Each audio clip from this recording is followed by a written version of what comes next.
कभी आता पेशेंट कि मैं तो ऑयल पुलिंग करके आया हूँ या राख लगा के आया हूँ, ऐसा कुछ आते हैं आते आते हैं जनरल है आना? नहीं, अब तो बहुत मतलब आपको अर्बन एरिया के अंदर मेरी प्रैक्टिस है तो इसमें इतना ज़्यादा जर्नल तो नहीं है, बट फिर भी काफ़ी लोग हैं जो कभी कभार आके कह देते हैं कि डॉक्टर साहब मैं तो कोयले से करके आया हूँ। मैंने एक आयुर्वेदिक की किताब में पढ़ा था, जो चीज़ दांतों पे चिपकती है वो अंदर जाके आंतों पे भी चिपकती है।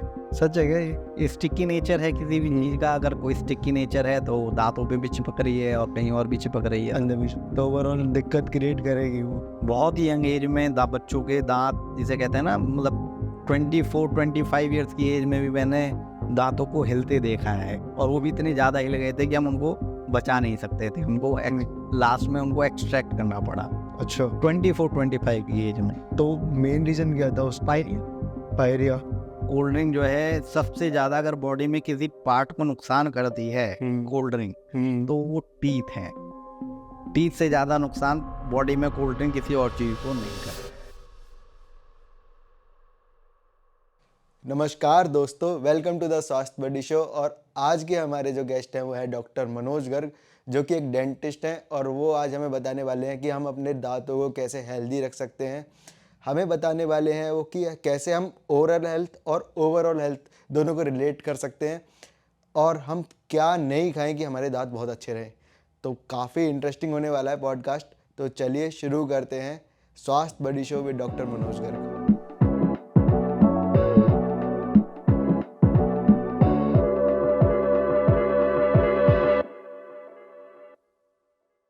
नमस्ते डॉक्टर। नमस्कार। तो सबसे पहला क्वेश्चन, एज अ डेंटिस्ट आपको क्या लगता है ओरल हेल्थ और ओवरऑल हेल्थ में कॉम्बिनेशन है कुछ? ओरल हेल्थ और ओवरऑल हेल्थ एक दूसरे से रिलेट करते हैं। जैसे कि हमारी ओरल कैविटी है, it is also part of our body. तो जो भी हमारी ओरल कैविटी के अंदर चाहे गुड है चाहे बैड है, तो उसका इफेक्ट भी हमारी बॉडी पर उसी तरह से गुड और बैड दोनों पड़ता है। जैसे कि अगर कोई बच्चा है, उसकी ओरल हेल्थ अच्छी नहीं है, पुअर ओरल हेल्थ है, और उसकी वजह से उसकी डाइट जो हो जाती है वो पुअर हो जाती है। उसके दांतों में कहीं पेन है, गम्स में कहीं इन्फेक्शन है, तो पेरेंट्स क्या कहते हैं कि सर ये खाता कुछ नहीं है, सर ये खाता कुछ नहीं है। उसका रीज़न जो है उसकी ओरल कैविटी के अंदर है कि उसके दांतों में दर्द होता है, इस वजह से वो च्यूइंग नहीं करता, उसको वाली साइड से खाने में दिक्कत आती है, तो उसकी ग्रोथ पर असर पड़ता है। हमारे डायबिटिक पेशेंट्स हैं, डायबिटीज़ के अंदर जो गम्स प्रॉब्लम है वो डायबिटिक केस की एक अनदर कॉम्प्लिकेशन है। जैसे नॉर्मली हम देखते हैं कि डायबिटीज़ के अंदर 3 कॉम्प्लिकेशन डॉक्टर बहुत कॉमनली बताते हैं कि जी आपको आंखों की दिक्कत आ सकती है, आपको हार्ट की दिक्कत आ सकती है, आपको किडनी की दिक्कत आ सकती है। तो जिसमें जो चौथी कॉम्प्लिकेशन जो साइंटिफिक तौर पर बताई गई है वो गम्स प्रॉब्लम है।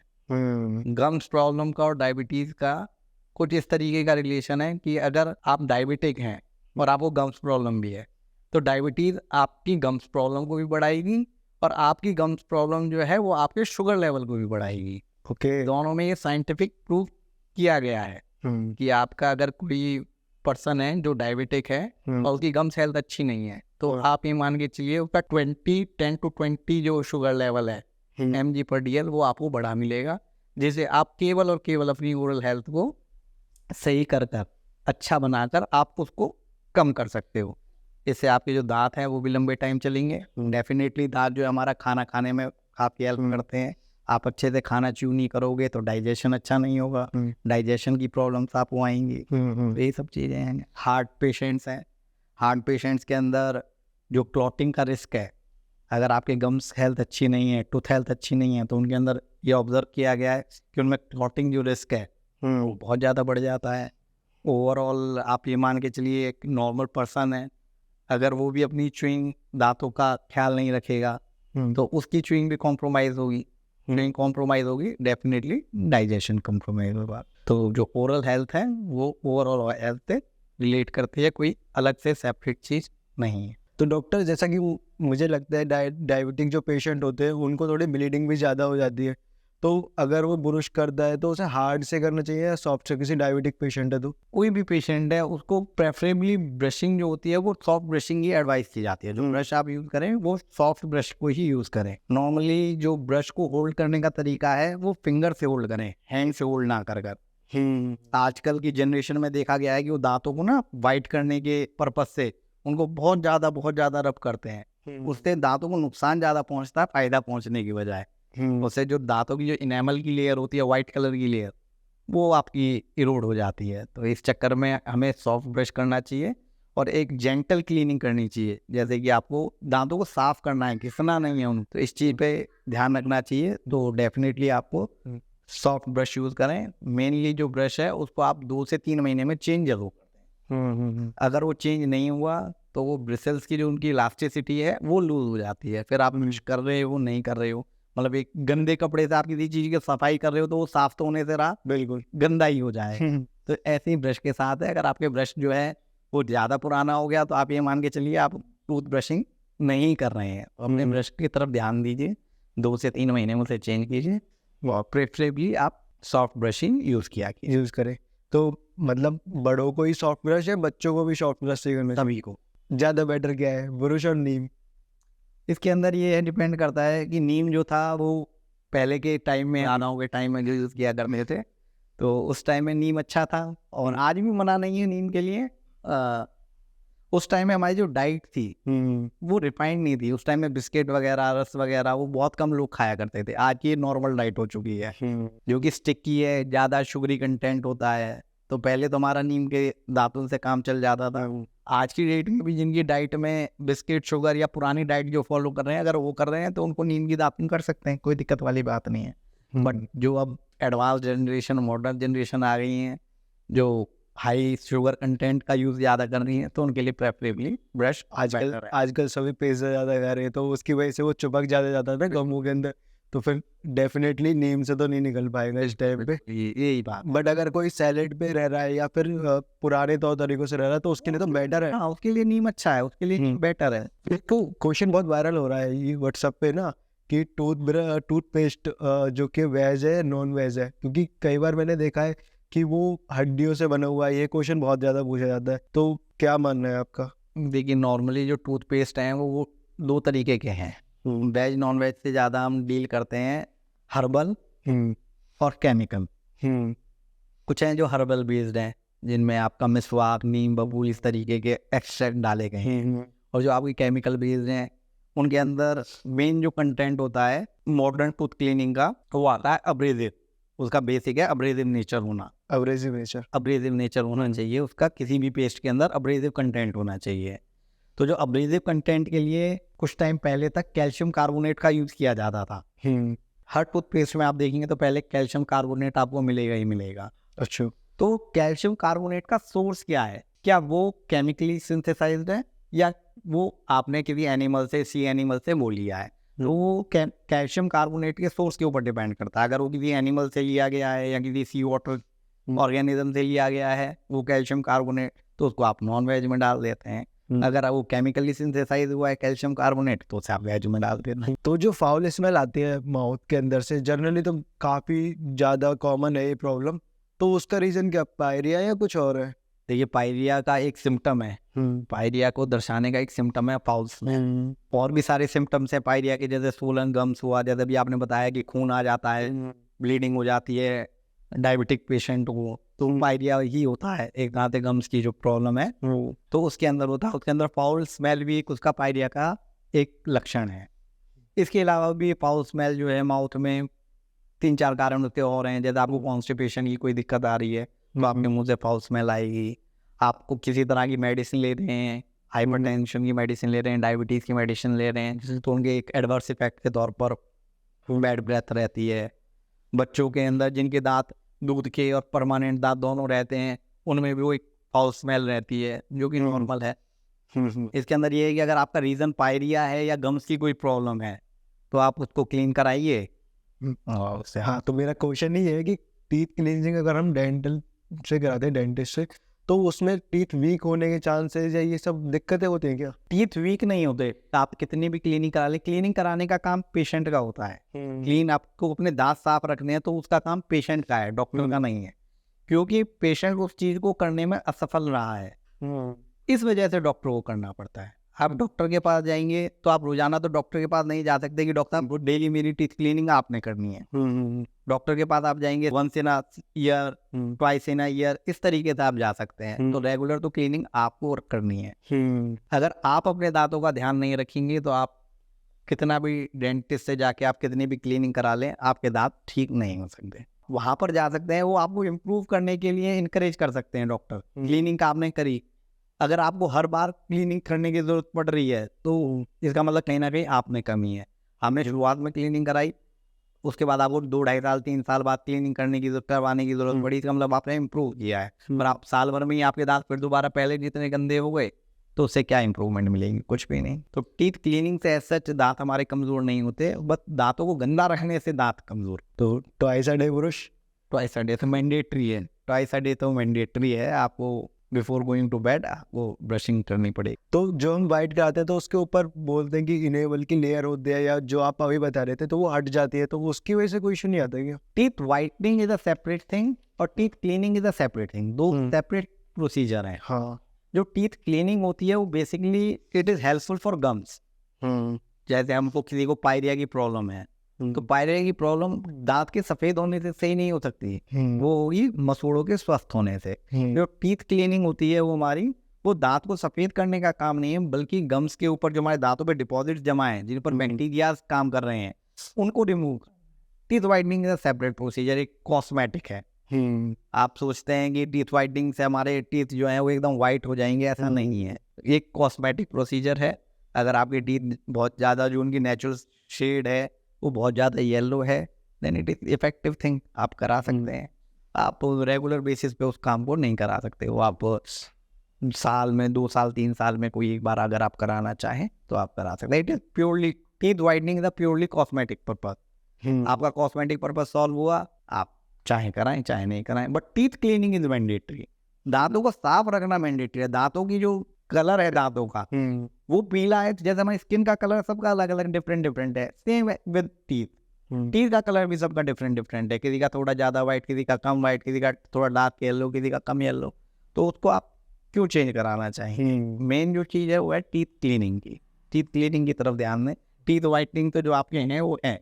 If you are okay with yellow teeth, then it's okay. Okay, there is no need of teeth whitening. अगर पायरिया इकट्ठा हो रहा है, then we should visit. Definitely we need intervention. Otherwise आपके बहुत ही यंग एज में, मैंने बहुत ही यंग एज में बच्चों के दांत, जिसे कहते हैं ना, मतलब 24-25 ईयर्स की एज में भी मैंने दांतों को हिलते देखा है, और वो भी इतने ज़्यादा हिल गए थे कि हम उनको बचा नहीं सकते थे। उनको लास्ट में उनको एक्सट्रैक्ट करना पड़ा। अच्छा, 24-25 की एज में। तो मेन रीजन क्या था? उस पायरिया था। तंबाकू हो सकता है? नहीं, तंबाकू नहीं। पायरिया दांतों की गंदगी को कहा जाता है। उसकी एक फैमिलियल टेंडेंसी भी रहती है, जैसे बीपी शुगर की रहती है, तो पायरिया की भी फैमिलियल टेंडेंसी रहती है। अगर आपके पेरेंट्स में किसी को पायरिया है तो आपको ज़्यादा प्रिकॉशन लेने की, मतलब जेनेटिकल वे रूल है इसका, जेनेटिकल काफ़ी। तो स्मोकिंग या फिर तंबाकू चेइंग या पान मसाला चेइंग से कुछ इफेक्ट पड़ता है दांतों के ऊपर? देखिए, टूथ जो होता है वो एक हार्ड स्ट्रक्चर है। टूथ जो है हार्ड स्ट्रक्चर है, तो इन पे बहुत ज़्यादा इन चीज़ों का असर होता नहीं है। बट ओरल कैविटी, जैसे आपने बताया ना, ओरल हेल्थ, तो ओरल कैविटी में केवल और केवल आपके दांत नहीं होते, गम्स भी होते हैं, चिक्स की स्किन भी होती है, टंग भी होती है। तो ये सब चीज़ें, आपका हार्ड पैलेट भी होता है, जिसे हम तालू कहते हैं कॉमन लैंग्वेज में, ये सब ओरल कैविटी में। मतलब आप दांतों को बचा लोगे और ओरल हेल्थ को खराब कर लोगे। तो आप डेफिनेटली, आप जिसे कहते हैं, एक बहुत सारी, जैसे कैंसर एक बहुत मोस्ट कॉमन कॉज है। टोबैको जो है वो कैंसर का बहुत कॉमन कॉज है। इस चीज़ को हम बिल्कुल भी डिनाई नहीं कर सकते। इसी वजह से गवर्नमेंट ने, आपने देखा होगा, टोबैको के किसी भी पैकेट पे एक मैंडेटरी कर रखा है वार्निंग कि टोबैको कॉजेज कैंसर। पहले में लिखा आता था, गवर्नमेंट ने उस में को भी हटा दिया। पहले लिखा देता टोबैको से कैंसर हो सकता है, अब लिखा पक्का है, अब बोलता है कि होता है। तो आप किसी भी ओरल डिपार्टमेंट में, कैंसर की डिपार्टमेंट में चले जाइए, जहाँ ओरल कैंसर के पेशेंट को, आप वहाँ पर रिपोर्ट करेंगे कि आपको 90% से ज़्यादा पेशेंट ऐसे मिलेंगे जिन्होंने टोबैको कंज्यूम करके ही उनको कैंसर हुआ है। एक सेंसोडाइन करके प्रॉब्लम बहुत ज़्यादा आ रही है आज के टाइम पे, तो उसका क्या रीज़न है? देखिए, सेंसिटिविटी का प्रॉब्लम बहुत ज़्यादा है इस वक्त। उसके 2-3 कारण है। एक तो मैंने अभी बताया ना, आपने कहा ब्रशिंग का, हार्ड ब्रशिंग। जब हम हार्ड ब्रशिंग करते हैं तो हमारे गम जो होते हैं वो रिसीड कर जाते हैं, डाउन आ जाते हैं, तो इससे हमारे दांतों की जो जड़ें हैं वो एक्सपोज हो जाती हैं। तो उन जड़ों के अंदर आपको वो ठंडा सेंसिटिविटी की दिक्कत आएगी। तो आपको ये चाहिए कि आप सॉफ्ट ब्रश करें जिससे आपके गम्स जो है वो रिसीड ना करें, अदरवाइज नहीं तो आपको सेंसिटिविटी। इसके अलावा हमारी डाइट के अंदर हाई जो एसिडिक कंटेंट है, जैसे कोल्ड ड्रिंक आज कॉमन हो चुकी है, तो हमें वो कोल्ड ड्रिंक वगैरह एसिडिक बेवरेजेस वगैरह को अवॉइड करना चाहिए अगर आप सेंसिटिविटी वगैरह से बचना चाहते हैं तो। मैंने एक आयुर्वेदिक की किताब में पढ़ा था, जो चीज़ दांतों पे चिपकती है वो अंदर जाके आंतों पे भी चिपकती है। सच है क्या ये? स्टिकी नेचर है किसी भी चीज़ का, अगर कोई स्टिकी नेचर है तो दांतों पे भी चिपक रही है और कहीं और भी चिपक रही है, अंदर भी, तो ओवरऑल दिक्कत क्रिएट करेगी वो। करेगी। जो चीज़ हेल्दी नहीं है, मैंने बताया ना, आपको जो हमारे फाइबर रिच कंटेंट जितना भी हम खाएंगे वो हमारी ओवरऑल हेल्थ के लिए, ज़्यादा ओरल हेल्थ के नहीं। अभी आपने बताया था पहला क्वेश्चन आपका यही था, what is common between oral health and overall health. अब फाइबर फूड खाइए, फाइबर फूड खाएंगे आप, आपकी ओरल हेल्थ भी अच्छी रहेगी और ओवरऑल हेल्थ भी अच्छी रहेगी। कच्चा खाना, सैलेड, कोल्ड ड्रिंक आप बताए थे, कोल्ड ड्रिंक से भी प्रॉब्लम क्रिएट होती है क्या? डेफिनेट टीथ को भी टीथ को कोल्ड ड्रिंक जो है सबसे ज्यादा अगर बॉडी में किसी पार्ट को नुकसान करती है कोल्ड ड्रिंक, तो वो टीथ है। टीथ से ज्यादा नुकसान बॉडी में कोल्ड ड्रिंक किसी और चीज को नहीं करती। अच्छा, जो सबसे ज्यादा नुकसान करेगी वो आपके टीथ को ही करेगी, इससे ज्यादा किसी और चीज को नुकसान नहीं करती। तो कोल्ड ड्रिंक वगैरह तो कोल्ड ड्रिंक में किस बेसिस पे टीथ खराब हो रहे हैं? उसके शुगर कंटेंट की वजह से या उसके केमिकल्स की वजह से? कॉम्बिनेशन है, एक तो उसका एसिडिक नेचर होता है और दूसरा उसमें शुगर कंटेंट होता है। दोनों ही चीज हमारे दांतों के ऊपर ये जो लेयर होती है हमारी एमल, बहुत ज्यादा हार्ड होती है। इवन हमारी बोन से भी 100 टाइम्स हार्ड होती है वो। बट उसकी क्या दिक्कत है, वो एसिड के कांटेक्ट में आने से जो वो है वो ब्रेक होने लग जाती है। तो एसिड कोल्ड ड्रिंक के अंदर क्या दिक्कत होती है, एसिडिक को इन्वायरमेंट दे देता है जिससे वो इनेमल लेयर वीक होने लग जाती है, और शुगर कंटेंट होने के कारण उसमें बैक्टीरिया काम करने लग जाते हैं। शुगर रिच एरिया में बैक्टीरिया काम करेंगे तो वो उस एसिडिक इन्वायरमेंट में और बैक्टीरिया फास्ट ग्रो करते हैं, तो हमारे दांतों को सड़न करेंगे ही करेंगे। तो इसलिए कोल्ड ड्रिंक सबसे ज़्यादा नुकसान हमारे दांतों। तो कॉमनली किस एज के आते हैं लोग आपके पास चेकअप के लिए? बच्चे, बड़े या बुजुर्ग? सब एज के आते हैं, बस ये कह लीजिए कि प्रॉब्लम सबकी अलग अलग रहती है। अच्छा, बच्चों में पाई जाती है कोल्ड ड्रिंक की वजह से? बच्चों में कैविटीज बहुत मिलती हैं, बहुत कॉमन। उसका रीज़न कोल्ड ड्रिंक से ज़्यादा आपका माने स्टिकी फूड है, जो चॉकलेट बच्चे खाते हैं, चिप्स बिस्किट्स वगैरह ज़्यादा खाते हैं, बहुत कॉमन है आज के टाइम में बच्चों में। आप ये लगाइए दूसरे से तीसरा पेशेंट बच्चा ही मिलेगा आपको। अच्छा, हाँ। तो हमारे डेंटल प्रोसीजर होते हैं जितने भी, ये क्या कवर करती है हेल्थ इंश्योरेंस कंपनी? इसमें बिकॉज हमारे जो डेंटल प्रोसीजर होते हैं मेनली ओपीडी बेस्ड होते हैं। ओपीडी बेस्ड होने के कारण जो बेसिक कंसेप्ट है हमारे हेल्थ इंश्योरेंस का वो उसको फुलफिल नहीं करता। बेसिक कंसेप्ट में वो 24 आवर की हॉस्पिटलाइजेशन मांगते हैं, जबकि हमारे डेंटल ओपीडी के जितने भी प्रोसीजर होते हैं वो सारे ओपीडी बेसिस पर। इसके अलावा भी एक्सीडेंटल अगर आपको कोई डेंटल प्रॉब्लम आई है, चाहे आप फ्लोर पर गिर गए हो, चाहे आपका कोई एक्सीडेंट हो गया हो, वो चीज़ को कवर करती हैं सभी, अधिकतर सभी इंश्योरेंस कंपनी जो हैं वो। या आपको कैंसर रिलेटेड कोई आपको दिक्कत आई हो, उसमें आपको रिहैब कराना पड़े, आपको कोई दांत निकल गया है या कोई जबड़ा निकल गया वो रिहैब कराना पड़े, तो वो इंश्योरेंस कंपनी कवर कर रही है। मतलब अगर एक्सीडेंटल की वजह से तो डेफिनेटली कवर होगा। बिल्कुल। अगर विदाउट एक्सीडेंटल है तो ये इसमें भी अब काफ़ी कंपनीजों ने अपना थोड़ा बहुत ना लमसम, जैसे एक ग्लूकोमा टाइप का कर दिया है ना, कि ग्लूकोमा के अंदर आप 40,000 50,000 का क्लेम कर सकते हैं। ऐसे कंपनियां डेंटल के लिए भी कुछ लेके आई हुई हैं मार्केट में।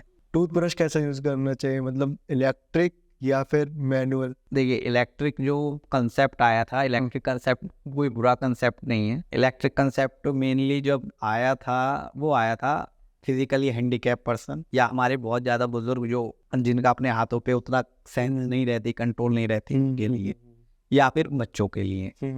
बच्चे अपने ब्रशिंग बहुत अच्छे से नहीं कर पाते, इस वजह से आपका पावर टूथब्रश जो इलेक्ट्रिक टूथब्रश है वो मार्केट में आए थे। बट अब जनरल पॉपुलेशन भी उनको यूज़ करने लगी है। आप कर सकते हैं, वो थोड़े कॉस्टली पड़ते हैं। बाकी आप अगर यूट्यूब वगैरह पे टूथ ब्रशिंग की टेक्निक्स देखेंगे, बहुत तरीके की टेक्निक्स आती हैं, रोज टेक्निक, फॉन्स टेक्निक, बास टेक्निक। तो आपको जो भी प्रेफरेबली लगे कि हाँ मैं इस टेक्निक को अच्छे से कर सकता हूँ, अगर बेसिकली मैनुअल करें तो ज़्यादा अच्छा है। बहुत basic question, toothbrush left right या अप डाउन? टूथब्रश जो मैंने आपको भी बताया, ये डिफरेंट टेक्निक्स है। जैसे रोज मेथड है, बास मेथड है, स्टिलमैन मेथड है, तो ये इसी चीज़ पर ही बेसिस बनाए गए हैं कि हमको टूथ ब्रशिंग किस तरीके से करनी चाहिए। तो अब इसके अंदर जो हमारी रूल्स टेक्निक है वो ये कहती है कि आपको पहले बड़ा गोला बनाओ, रोल करो, फिर छोटे छोटा छोटा छोटा करते जाओ, पीछे के दांतों पे ऐसे बड़ा करके छोटा छोटा करते जाओ। हमारी बास टेक्निक है वो वर्टिकल, जैसा आपने कहा कि हमें अप डाउन जो है इस तरीके से हमें अपने वर्टिकल वे में करना चाहिए। हॉरिजॉन्टल वे में ना ही करें तो बेटर है। अगर आपका